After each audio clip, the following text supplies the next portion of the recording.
Risintonizza i canali radio e troverai anche Radio Libertà, canale 252. la tua radio.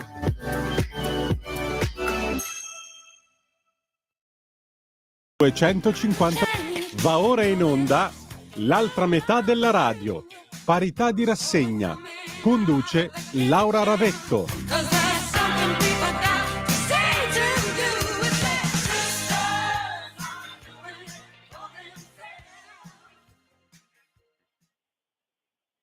A voi la linea.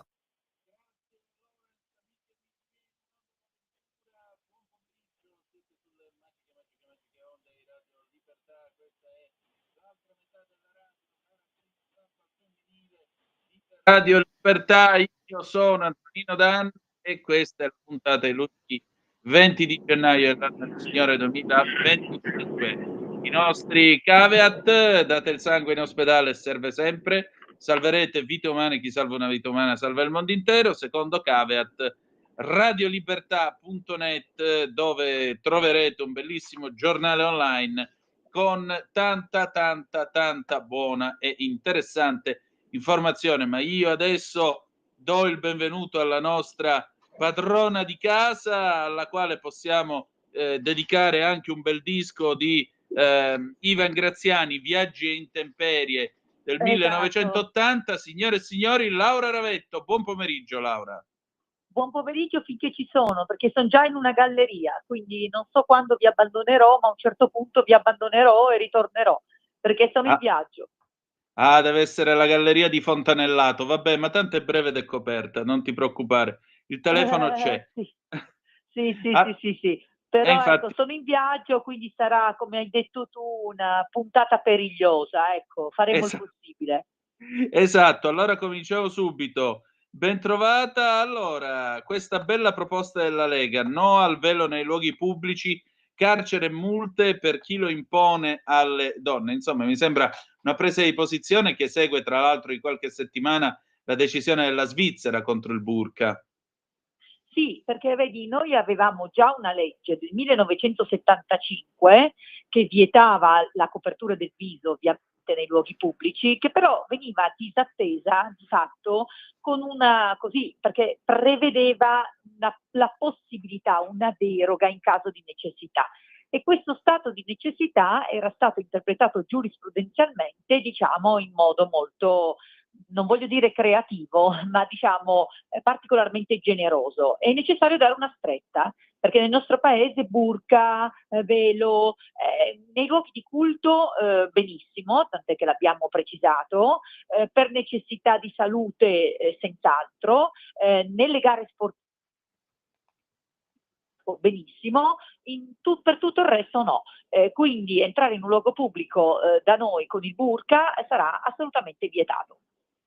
Ecco, appunto, e aggiungerei anche che si tratta anche di una decisione che va nei confronti delle donne, dei loro diritti, della loro tutela e della loro parità, visto e considerato che il burqa è tranquillamente considerabile o assimilabile a un'imposizione più di natura politica che di natura religiosa.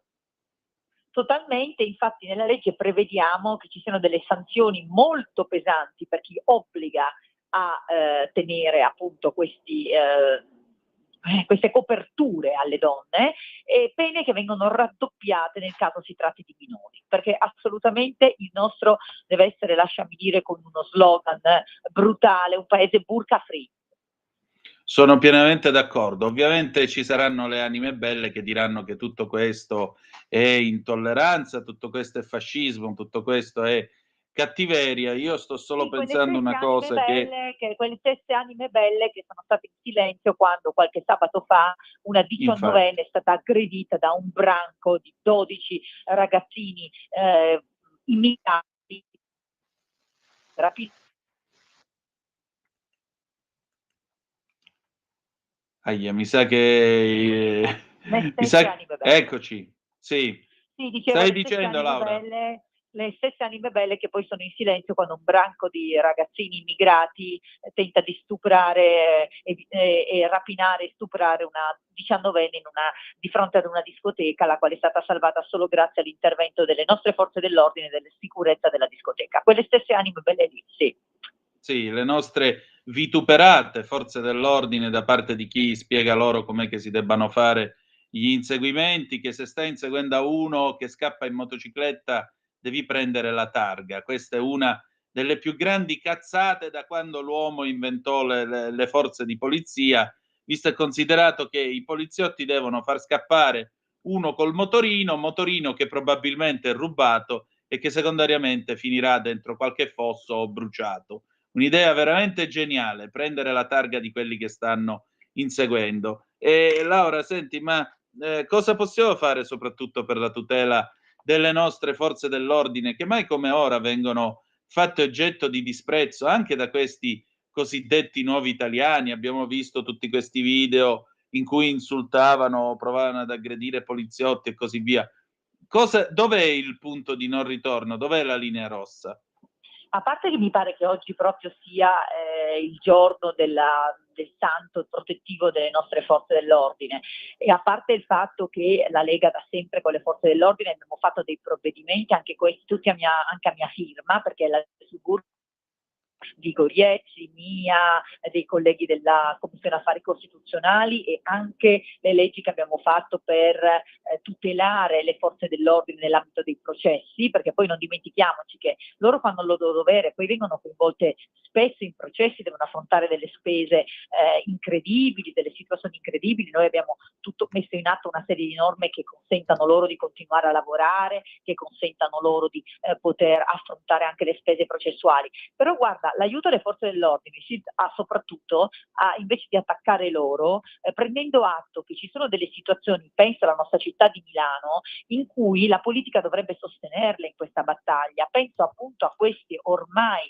ricorrenti violenze di gruppo. Antonino, noi parliamo di parità, ma nella nostra città ormai c'è in voga purtroppo questo branco, questa attitudine di alcuni branchi di immigrati sul nostro territorio che accerchiano e tentano di stuprare e talvolta stuprano e molestano le ragazze. Ora, io non voglio sembrare una di quelle che aizza l'odio, gli allarmismi, però non si può far finta di niente, non si può fare come il sindaco Sala che sta in silenzio. Per aiutare le forze dell'ordine bisogna prendere atto che nella nostra città ci sono non solo le baby gang, di cui le forze dell'ordine sono ben consapevoli e la politica ci è arrivata lentamente dopo, quando la Lega denuncia il fenomeno ormai da moltissimi anni, ma ci sono questi fenomeni relativi all'immigrazione. Dobbiamo iniziarlo a dire, non dobbiamo temere di dirlo. Il 67% delle violenze di natura sessuali perpetrate su Milano sono opera di immigrati, e considerato che la popolazione immigrata a Milano è del 30% rispetto alla popolazione meneghina, risulta agevole capire come vi sia una stretta correlazione tra queste violenze e l'immigrazione, perché queste subculture hanno un'idea della donna di subalternità. Lo stupro di gruppo, la violenza di gruppo è una pratica che addirittura per loro ha un nome, una ricorrenza. Noi queste cose le dobbiamo ritenere inaccettabili, tant'è vero che nella stessa proposta di legge di contrarietà all'utilizzo del burqa c'è scritto che chi tenta di imporre il burqa ad una donna non ha solo delle sanzioni di natura economica e punitiva, ma ha anche degli impedimenti sulla richiesta delle cittadinanze. Cioè noi dobbiamo fare in modo che non possano diventare cittadini italiani, che non possono permanere sul territorio italiano soggetti che hanno un'idea simile delle donne. Sicuramente, ed è quanto mai importante mettere in chiaro questi principi e mettere in chiaro anche il fatto che la cittadinanza non è soltanto un punto di arrivo, ma è al tempo stesso una ripartenza. Cioè tu ottieni la cittadinanza per vivere dentro la società in maniera integrata, non per imporre dei comportamenti che non appartengono a questa cultura, non appartengono alla nostra società. Vorrei che questo fosse abbastanza chiaro per tutti, perché è molto facile dire accoglienza, accoglienza, c'è bastato anche il Santo Padre ieri che ce l'ha pure ricordato in diretta da Fazio, però accoglienza va anche bene, ma fino a un certo punto, fino al punto in cui quando si viene in un altro paese se ne rispettano usi e costumi, e questo non lo dico io, ma lo dice il Catechismo della Chiesa Cattolica scritto dal suo predecessore Benedetto XVI. Quindi prima di fare i soliti discorsi a favore di ponti e non di muri, meglio dare una ripassata a certe cose. Aggiungerei anche un'altra cosa. Tra diciamo 2 ore e 47 minuti la pagliacciata terzomondista finisce, Donald Trump diventa presidente degli Stati Uniti d'America. Ci auguriamo ovviamente che questo terzomondismo d'accatto e questo flirtare con delle realtà che francamente mi lasciano alquanto perplessi finisca. Tu che cosa ti aspetti da questa presidenza? Beh, insomma, io penso che quello che ci si può aspettare è quello che si è già visto, perché poi il tanto vituperato Trump è quello che negli ultimi 5 anni che ha fatto lui di presidenza ha portato l'economia americana molto in alto e anche l'occupazione, cosa che non è successa invece con la presidenza di sinistra, con la presidenza Biden. Quindi sicuramente mi aspetto un ritorno. Infatti. E poi ci aspettiamo anche un'altra cosa, e vorrei che fosse chiaro per chi ci sta ascoltando. Giorgia Meloni è l'unico leader europeo che è stato invitato a questa inaugurazione. Aggiungerei un'altra cosa. Non solo Sì. è l'unica che è stata ammessa a questo insediamento, ma anche per un altro motivo. Il motivo è che sapete che c'è questo rapporto speciale tra gli inglesi e gli americani. Avete fatto caso che non c'è assolutamente il primo ministro inglese Keir Starmer? C'è solo il principe Edoardo, il fratello del re, che è stato inviato in sostituzione di Carlo, che stando come sta non ha potuto affrontare una traversata atlantica in aereo. Però questo deve lasciarvi pensare. Non ci sono nemmeno, come si dice, i leader della Germania, della Francia, eppure stiamo parlando di paesi che, voglio dire, in Europa facevano il bello e il cattivo tempo. Credo che questo sia un messaggio molto importante. In compenso c'è Paolo Borchia, che è andato in delegazione per conto della Lega, mi fa piacere dirvelo. Salutiamo Paolo. Eccoci, Salutiamo ci Paolo. sei? No, io ci sono sempre stata, infatti. No, perché a un certo punto se è andata via la voce mi sono preoccupato, temevo fossi caduta. Ecco, ora mi sa che è caduta. Lorenz, prova a richiamare la nostra Laura. 340 670 9659 se avete voglia di dire la vostra, oppure 0292 94 7222 se volete intervenire attraverso il telefono. Laura, ci sei? No, Antonino, la stiamo richiamando. Va bene, ok. Ahimè, ve l'avevamo detto che sarebbe stata una puntata tra viaggi e intemperie. La cosa più bella è che stiamo per andare su Marte, Musk manda satelliti ovunque e noi non siamo in grado di telefonare da un treno in galleria. Straordinario, signori, straordinario, veramente senza parole. Sì, Veramente sono qua, senza ti ho parole. Comunque, ascoltato, vediamo se riusciamo a riacchiappare la Senti, nostra. io sono qua, Eccoti, sono qua. eccoti. Sì, vado in Allora, stavo velocità tra una dicendo galleria e appunto, l'altra. No, volevo solo concludere il discorso, ti ho ascoltato con prego. grande interesse. Allora, c'è non solo l'aspetto economico di Trump, c'è anche ovviamente l'aspetto cosiddetto valoriale. Lui non solo, utilizza termini forti, però ha dato un segnale chiaro sull'immigrazione, perché ha addirittura di azioni di massa, diciamo, magari il linguaggio è un po' forte, però marca molto il sistema, no all'immigrazione irregolare. E si è espresso anche molto chiaramente sulla cultura woke. Ha detto no ad atleti uomini nelle gare femminili, basta con questa ideologia che in qualche modo penalizza le donne a favore dei trans. Insomma, è stato molto chiaro su questi temi che noi dibattiamo anche qua in radio. Ci ho ascoltato sulla Meloni e guarda, Sì. io sono molto d'accordo. si vende l'Italia agli Stati Uniti, bisogna, così si indebolisce l'Europa, bisogna rafforzarla. Per esempio la tematica è venuta fuori quando si è trattato, no, del tema Starlink con Musk. Ma sai, Antonino, la gente non è, questi commentatori non capiscono che la gente non è stupida. Tutti siamo europeisti, però nel momento in cui l'Europa dimostra di non voler collaborare troppo con l'Italia, te ne dico una: la questione proprio della rete satellitare alternativa a Starlink che c'è in Europa è un progetto dove l'Italia ha messo molte risorse, però non c'è stata altrettanta collaborazione da parte della Germania e della Francia. Se tu chiedi agli operatori tecnici, e io ci ho parlato, ti dicono che in realtà Germania e Francia ci hanno molto snobbati nella discussione su questa rete satellitare. Allora sai che c'è? C'è che l'Italia dimostra di avere un primato e una capacità di dire viva la Germania, viva la Francia, che tendono a escludere l'Italia. Cioè io rimango un europeista, però bisogna anche mandare dei messaggi.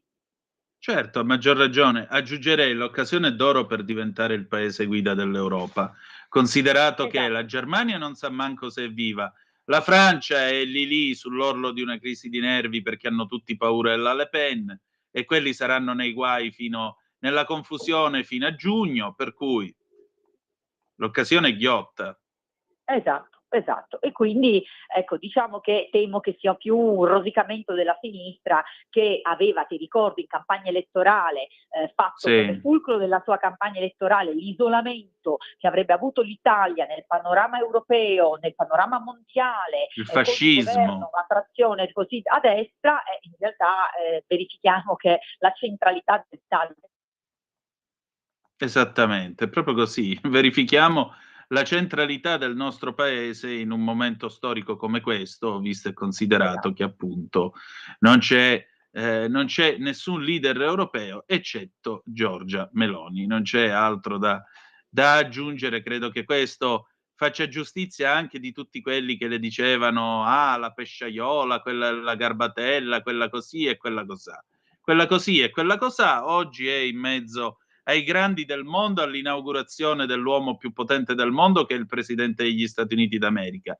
Gli altri, quelli che dovevano fare le elezioni, sono a casa col fegato scoppiato. Più di questo, meglio così. Va bene. Laura, ma invece io a questo punto passerei a un altro argomento, sempre se sei ancora con noi, e cioè l'omicidio di Pamela Mastropietro. Vediamo un po' se Laura è ancora con noi. Sono con voi, io sono Eccoti. con voi, almeno io vi sento. Sì, sì. Sì, sì. No, appunto, è stato confermato l'ergastolo per Osegale, quindi giustizia è fatta una volta tanto, per una sentenza che ci ha lasciati abbastanza perplessi, diciamo così, una settimana fa, rispetto per una sentenza così, per fortuna ce ne sono altre che dicono tutt'altro e riaffermano la dignità della vita umana e la dignità della donna. Sì, sì, no, ma poi per carità le sentenze, io mi permetto di fare delle osservazioni per quella della settimana scorsa, soprattutto per il linguaggio utilizzato nella motivazione, perché poi magari diciamo la verifica, ricordiamocelo, no? Quell'uomo che ha brutalmente ucciso sua moglie e la figlia di lei, magari l'attenuante generica in quel caso, giuridicamente parlando, poteva essere riconosciuta, era la motivazione che lasciava basiti, no? Tu non puoi dirmi solo le attenuanti generiche perché lei ti minacciava di portarti via la casa il figlio, perché aveva degli atti anche lei di violenza nei tuoi confronti, cioè le motivazioni, è chiaro che nell'ambito dei litigi familiari, se tu fai passare questo precedente, dove di fatto purtroppo le violenze reciproche sono molto spesso ricorrenti, se tu fai per dirmi allora guarda, sai che c'è, visto che anche lei ti faceva i dispetti, in qualche modo no, c'è un'attenuante generica, se l'è ammazzata. Ecco, questo messaggio per me è inaccettabile. Sì, siamo di fronte a un caso eclatante, quello della povera Pamela, penso che non ci fossero proprio margini di discrezionalità di nessuna natura. Giustizia è fatta e poi rimane anche lì però che la prevenzione deve essere svolta, e anche qui ci troviamo di fronte a delle realtà che sono frutto di quell'approccio di sinistra di accoglienza incondizionata che ha riempito le città, perché dobbiamo dirlo, di ragazzotti che non dovrebbero essere sul nostro territorio, che spesso purtroppo addirittura hanno anche la possibilità di essere regolarizzati, però hanno dei comportamenti inaccettabili e incompatibili con la nostra cultura e con, oltre ai casi eclatanti di reato, ma anche con la nostra cultura, tant'è che tu ricorderai che io ho proposto in passato in alcuni casi la revoca della cittadinanza, e mi è stato detto creeresti dei casi di apolidia, ma molto spesso questi ragazzi hanno diritto anche a cittadinanze dei loro paesi di origine, quindi io Certo. credo che in certi casi eclatanti la revoca della cittadinanza dovrebbe essere una prassi. Certo, mi pare chiaro, mi pare evidentemente chiaro, insomma. Laura, io ti voglio leggere alcune dichiarazioni che ha rilasciato la signora Alessandra Verni, la mamma di Pamela Mastropietro alla DN Cronos, perché dice una cosa che francamente mi spezza il cuore. Sono contenta, sollevata, spero finalmente che Osegale non esca più dal carcere e non possa fare più male a nessuno. E ancora, voglio ancora incontrare Osegale. Ho tanto da dirgli, ma questa non deve essere per lui una giustificazione o una strada per avere permessi.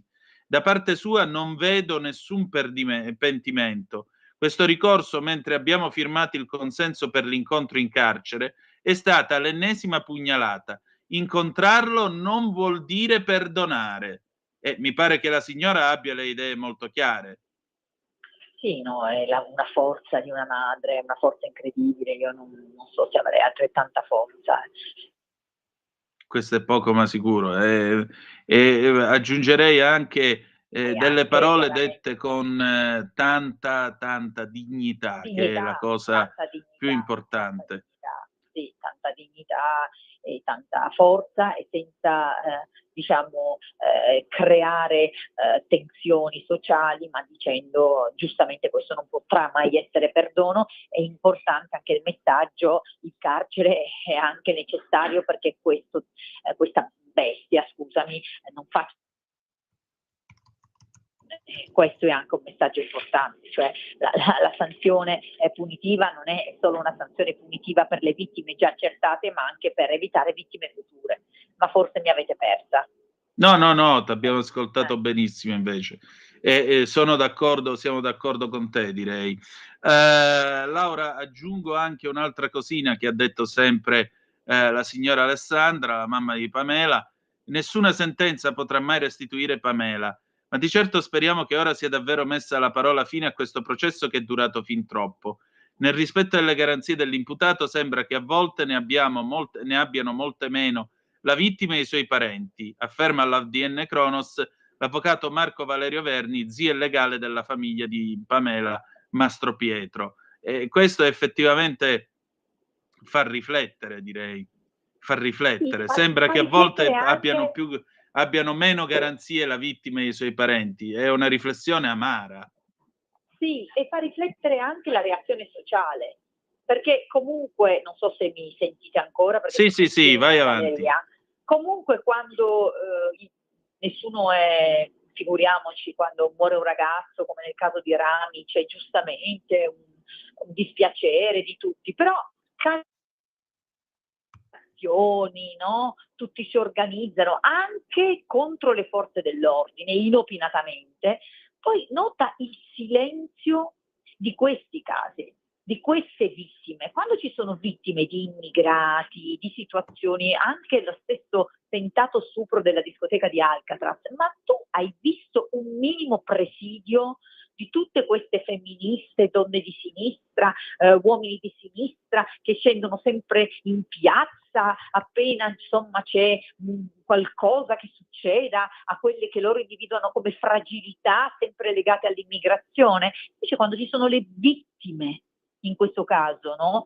Di un'immigrazione sregolata, di un'accoglienza ingiustificata, di soggetti non integrabili, perché poi dobbiamo anche dirci la verità, ci sono soggetti non integrabili, perché chi ha vissuto prevalentemente di criminalità già nei paesi di origine ed è pieno, non è integrabile in un paese, è inutile raccontarsela. Chi non ha intenzione di lavorare ma pensa di andare avanti con lo spaccio non è integrabile, è inutile stare qua a fare, e non mi sento una fomentatrice d'odio nel dire questo, cioè anche basta questa situazione per cui se uno dice le cose come stanno deve essere un fomentatore d'odio. Io mi conosci, sono una persona molto pacata, sono una liberale, però non sono festa. Ora basta. Continuare a negare la correlazione tra criminalità e immigrazione è sbagliato, il silenzio di certi sindaci come Sala è sbagliato, il silenzio delle femministe che scendono in piazza per chiunque tranne che per le vittime di immigrati, tranne che per i tentativi di stupro fatto da immigrati. Questa cosa è ridicola,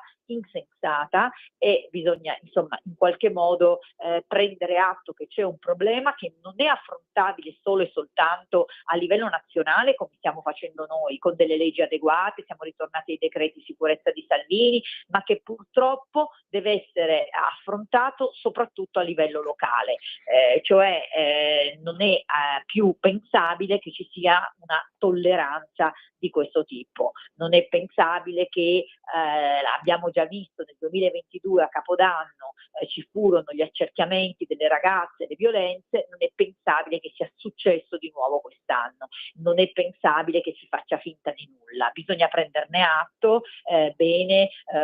Milano è una città che deve focalizzarsi sull'economia, lo sviluppo, benissimo, anche su questo avrei comunque con il sindaco, penso per esempio allo sviluppo in tema di case, perché i milanesi di fatto non sono più in grado, non hanno più le possibilità economiche di rimanere in centro, e paradossalmente ci troviamo che nell'area periferica ci sono più immigrati che milanesi che sono costretti ad andare magari a vivere oltre la barriera Busto Arsizio, però quelli che hanno l'ISEE e basso, che per lo più sono immigrati ancorché regolari, allora invece loro possono stare nella periferia di Milano. Quindi avrei da dire anche sulla struttura della città dal punto di vista economico e abitativo, ma comunque che ci sia un tema sicurezza, e che ci sia un tema sicurezza prevalentemente per le donne è di tutta evidenza. Che la nostra bellissima città vada quotidianamente o comunque settimanalmente sui giornali anche internazionali per dei episodi di insicurezza, basti pensare alla rapina tentata di quel turista in pieno centro in Duomo, Sì. rispetto all'orologio, il cui video ha fatto il giro del mondo, e che quindi sia un problema che ricade sulla nostra città e sul nostro paese è di tutta evidenza, e che il sindaco taccia non è accettabile. Soprattutto ora il centrodestra si deve organizzare, perché l'unico modo è vincere la città.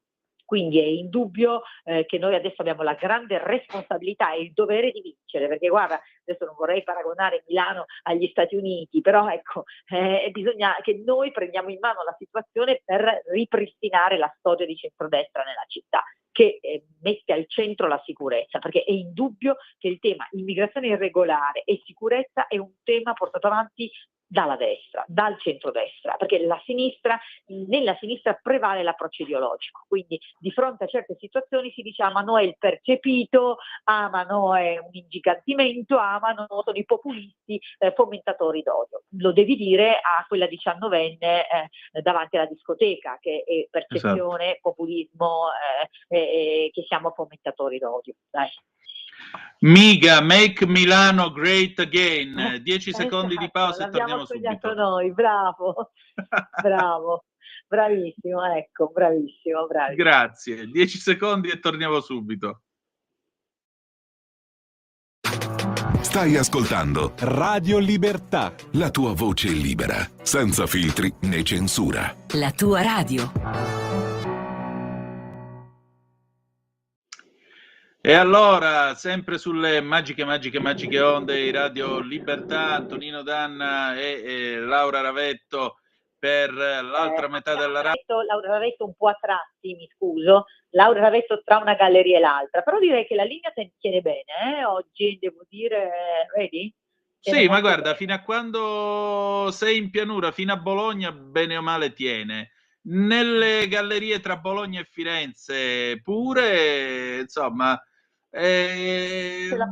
dopo Firenze diventa abbastanza, come posso dirti, abbastanza aleatoria, ecco. Vedremo. Comunque ne approfitto anche per dire che hai visto che il nostro segretario, il ministro Salvini, ha giustamente chiesto di essere ascoltato in aula da noi alla Camera, di venire per chiarire queste situazioni. Hai visto questi episodi incresciosi di criminali che mettono le catene delle bici sui tracciati delle ferrovie, ecco, quindi speriamo, non so se già questa settimana o la prossima, di poter avere un po' di chiarezza in tal senso. Ma guarda, ce lo auguriamo e bene hanno fatto le ferrovie a fare quell'esposto con il loro ufficio legale, aggiungerei. Anche perché, sai, ti dico la verità, in questi giorni io ho fatto qualche cattivo pensiero e mi sono detto, ora il sistema delle ferrovie è un sistema molto sofisticato, non è una cosa facile, non siamo più ai tempi del casellante che andava in giro con la chiave per serrare i bulloni delle rotaie. Allora la domanda è, scusate, se questo è un sistema così sofisticato, e vi garantisco che lo è, allora per quale motivo? Cioè, chi è che è in grado di provocare dei danni a un sistema del genere se non qualcuno che lo conosce bene? Così, questo è stato il brutto pensiero che ho fatto io, tutto qua. Questo non lo so perché visto che abbiamo visto adesso mi pare che un quindicenne fosse in grado di hackerare, di rottare delle navi in non mi ricordo quale oceano, quindi questo non lo so. Quello che so è che ci sono dei criminali che mettono delle catene delle bici sulla rete ferroviaria. Quello che so è che qualcuno ha cercato con dei martelli di aprire una centralina ferroviaria a Roma. Ecco, questi sono atti criminali che sicuramente necessitano un accertamento. Certo, sicuramente, sicuramente. Questo è poco ma sicuro, anche perché gli italiani hanno bisogno e hanno diritto ad andare in giro, soprattutto ad andare in giro col treno. Aggiungerei che è un mezzo quanto mai smart ed ecologico. Io personalmente sì, amo l'automobile, quello che vuoi, però vi dico la verità, se posso viaggiare in treno, meglio ancora con l'alta velocità, io sono SITAV, ma SITAV a manetta, per cui figurati. Anche io. A voglia, direi. Senti La Laura, mobilità è un diritto. en Sì. passant, nelle ultime 48 ore a Gaza, un momento di tregua, i primi 3 ostaggi Sì. israeliani che vengono rilasciati, Sì. 3 giovani donne. Donne, Ancora una sì. volta le donne al centro Sì. dei grandi momenti della storia, oltre che internazionali. Sì, sì, valore simbolico importante.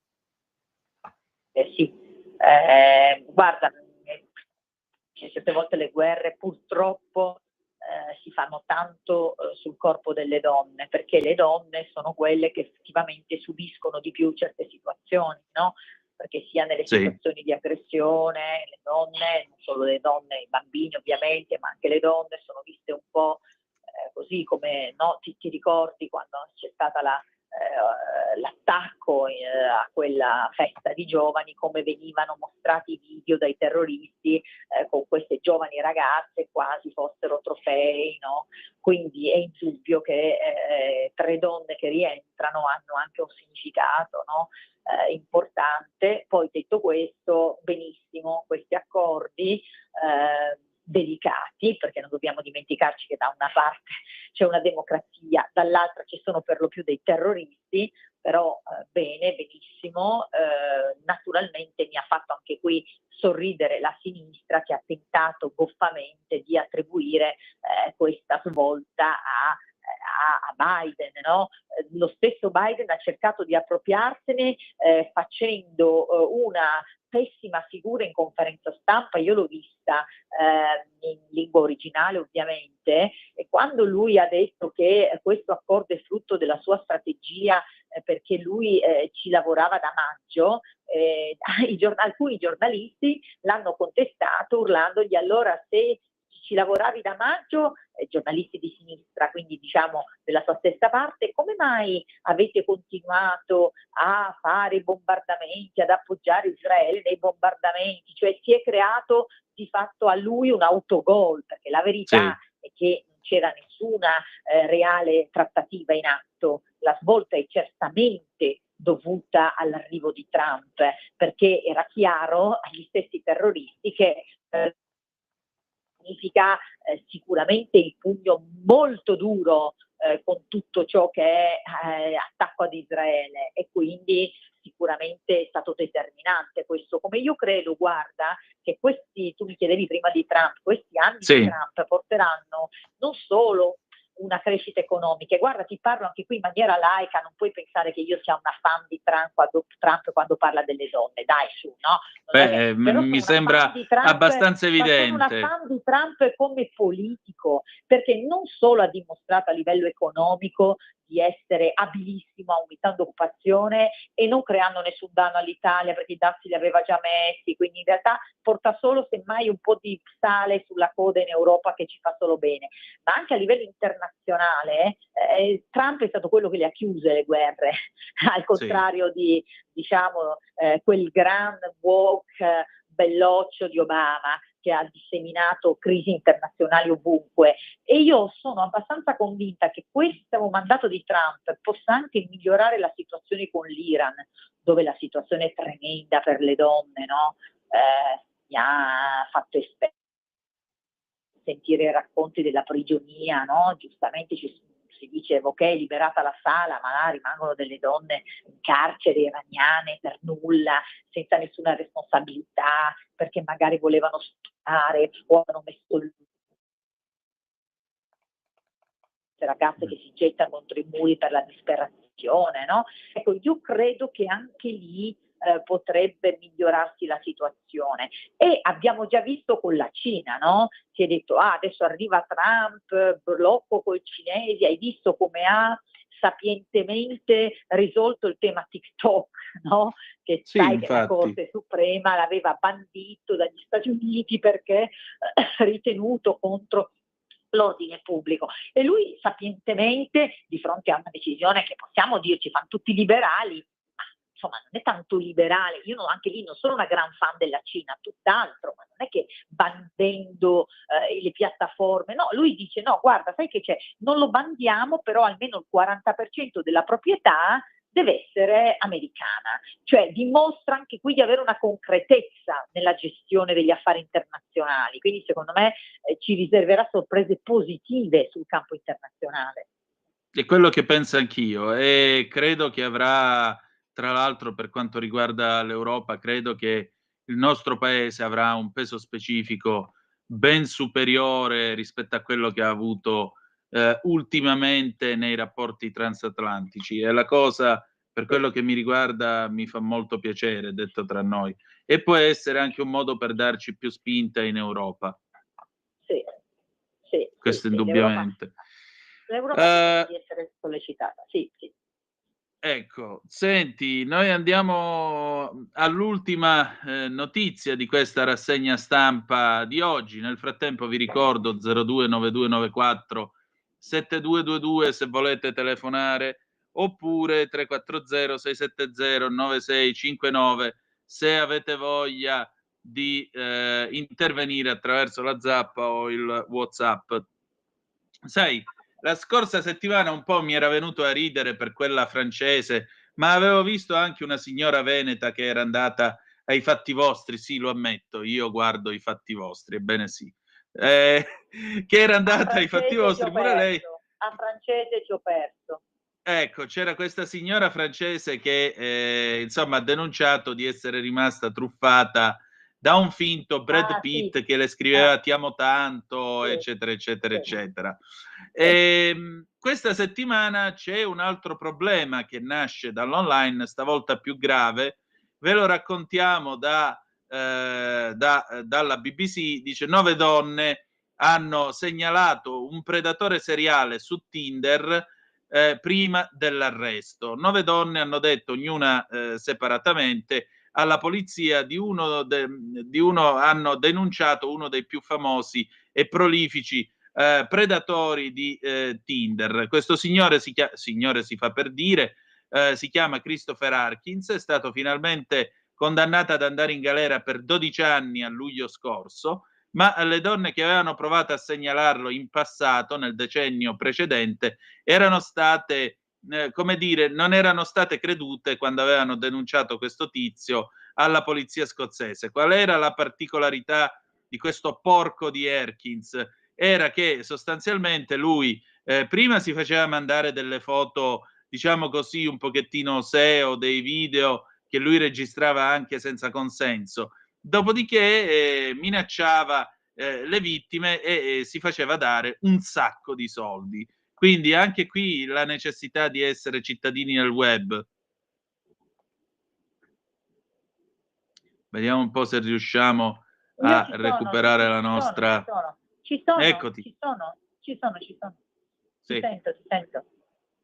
Ecco, appunto, ancora una volta i pericoli dell'online, l'affidarsi a qualcosa allora, che... come ho detto prima, io non sono una che dice che e trovo illiberale dire che vanno bandite le piattaforme, bandite le cose, però sicuramente vanno regolamentate, non a caso anche qui abbiamo fatto in Parlamento delle leggi a tutela soprattutto dei minori, no? Perché poi io, figurati, mi racconti queste cose, essendo madre di una bambina di 7 anni, mi viene il terrore di cosa possa succedere a 15 anni, quando di fatto loro hanno già molta vita virtuale.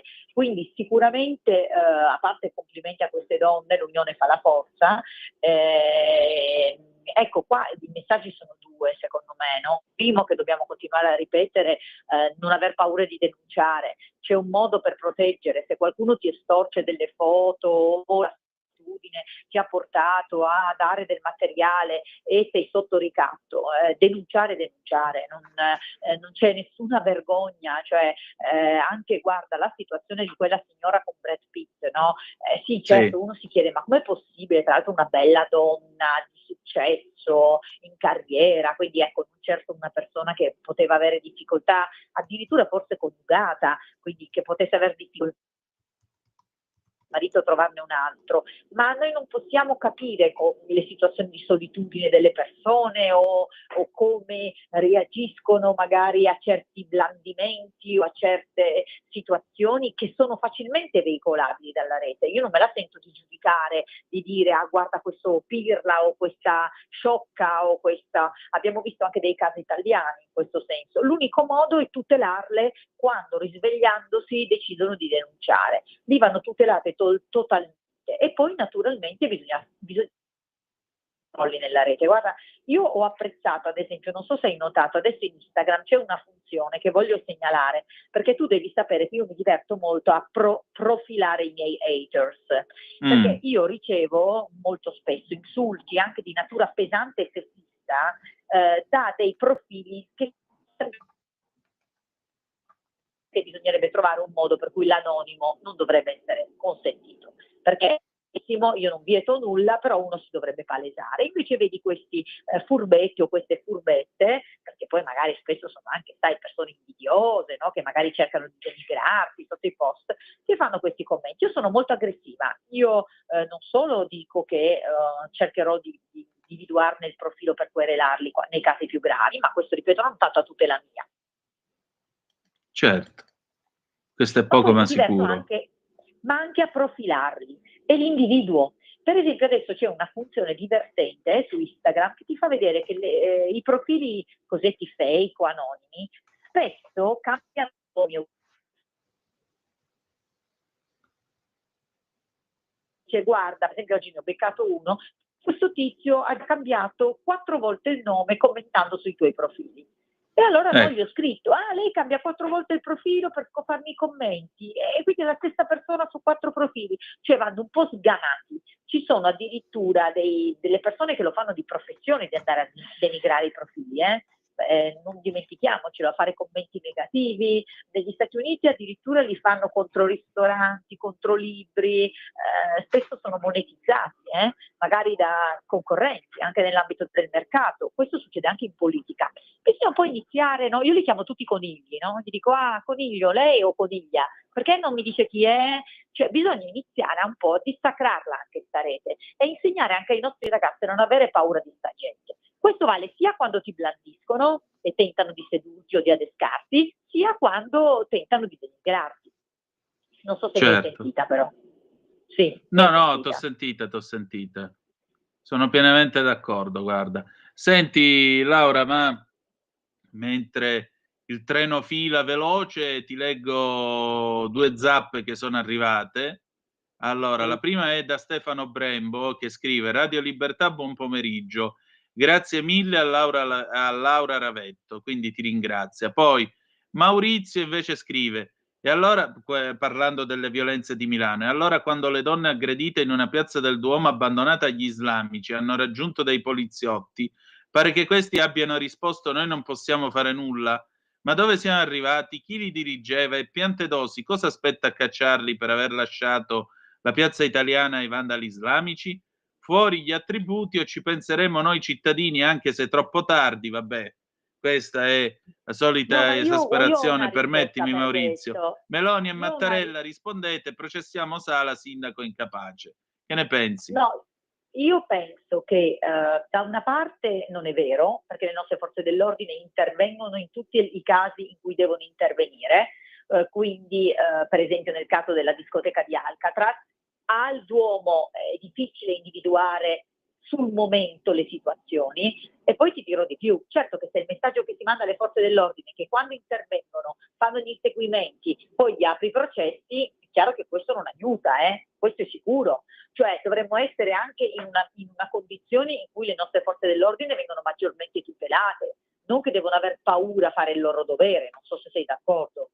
Beh, questo mi sembra pienamente perché un io fatto dico su sempre, cui essere... no? Io faccio sempre l'esempio americano, Antonino, non so se hai Sì, notato, in America c'è un grande problema di utilizzo delle armi, no? E sì, questo proliferare delle armi ha fatto sì che in alcune scuole ci siano le stragi che tutti questi attentati, le cose gravissime nelle scuole, che penso che per una madre sia l'incubo più grande. Beh, nota, questi attentatori non ce n'è mai uno che vada in carcere, perché sono sempre tutti uccisi, no? Come io esatto, vedo sì,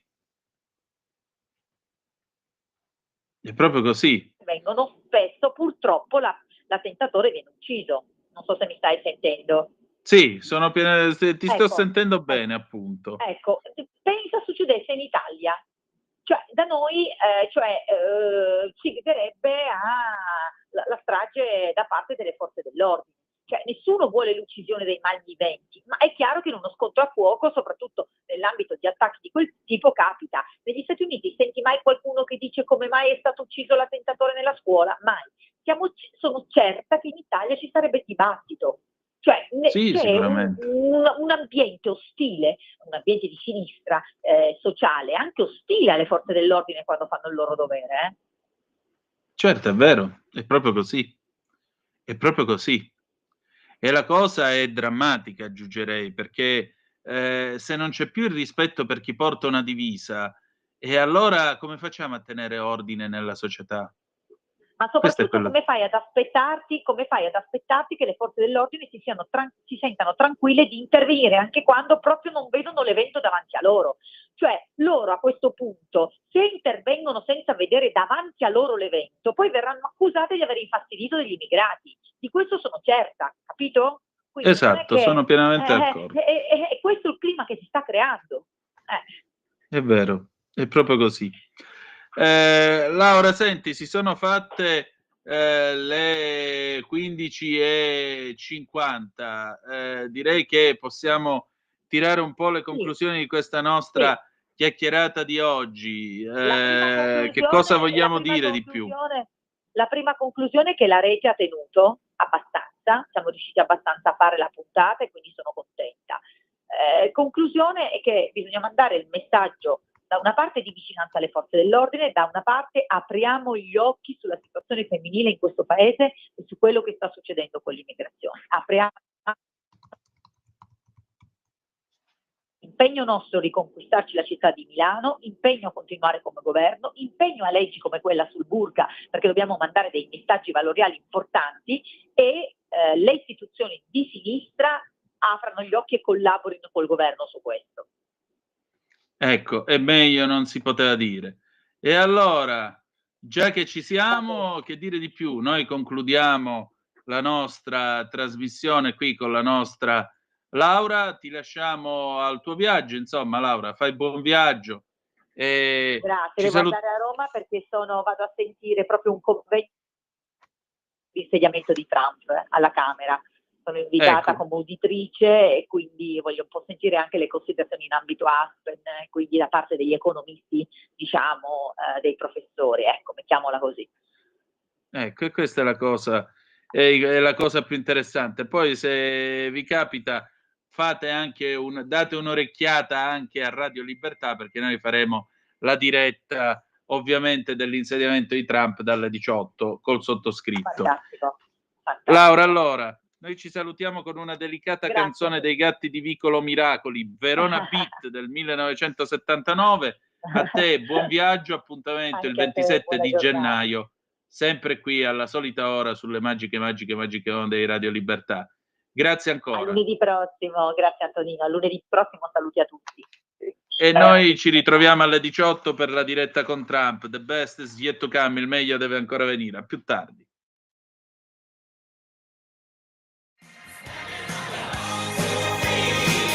Avete ascoltato l'altra metà della radio.